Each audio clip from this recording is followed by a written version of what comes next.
Longue de plus de 3000 mètres, cette piste d'atterrissage aura comme capacité de supporter le poids des gros aéronefs internationaux.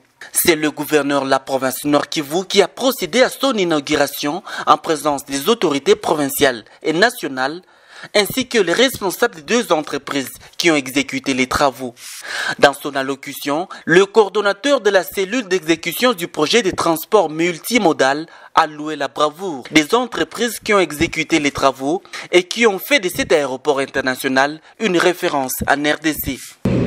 Parmi ces composantes, outre les tarmacs et la piste d'atterrissage, nous pouvons citer la construction d'une nouvelle tour de contrôle de 25 mètres de haut avec bloc technique et équipé.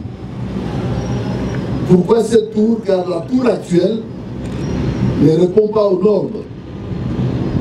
À partir de la tour actuelle, on ne sait pas voir les deux extrémités des pistes.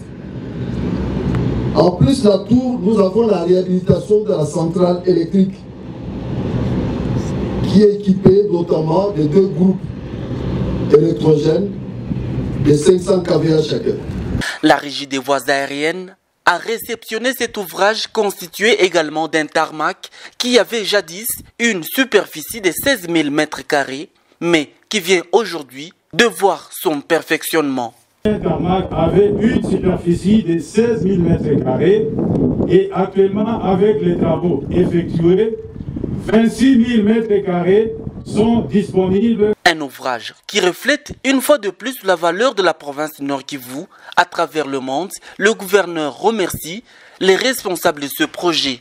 Cet aéroport va être très utile aux affaires du Nord Kivu car elle va permettre les échanges commerciaux entre les autres provinces de la République, mais aussi avec le monde tout entier.